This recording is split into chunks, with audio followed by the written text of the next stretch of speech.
যে আপনি বিশ্বের সব চ্যানেল দেখতে পারবেন আপনার হাতের মুঠোয়। তো ওই অ্যাপসটা আমি ইনস্টল করি। ইনস্টল করার পরে অটোমেটিক্যালি আমার ফোনটা হ্যাং হয়ে যায়। তখন আমি আবার এই হ্যাংয়ের মাঝখান দিয়ে একটু আনইনস্টল করে দিছি সাথে সাথে।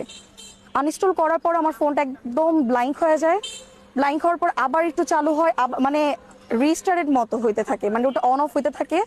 তখন আমার ফোনে একটা মেসেজ আসে, আপনার অ্যাকাউন্ট থেকে 18,000 টাকা কেটে গেছে। তখন আমি এটা চেক করার জন্য আইএফআইসি যে অ্যাপসটা আছে ওইটা অটোমেটিক্যালি আমার ফোনের উপরে শো করতেছে। তো আমি বলি কি আসছে যেই তো অ্যাপসটা, আমি একটু মানে পিনটা দিয়ে চেক করে দেখি আমার ব্যালেন্সটা আছে কিনা। তো চেক করে যখন দেখলাম আমার ব্যালেন্স তখনও ঠিক ছিল। ঠিক তার 3-4 মিনিট পর প্রথম মেসেজ আসছে 3:42-এ, আপনার অ্যাকাউন্ট থেকে 3 লাখ টাকা কাটা গেছে। এনপিবি মানে এনপিএস বিন না কিভাবে জানি বলে, ট্রান্সফার করে নিয়ে গেছে। তারপরে ঠিক 2 মিনিট পর আবার মেসেজ আসে, আপনার অ্যাকাউন্ট থেকে 2 লাখ টাকা কাটা গেছে। আমার প্রতিদিনের লিমিটে ছিল 5 লাখ, সে পুরো 5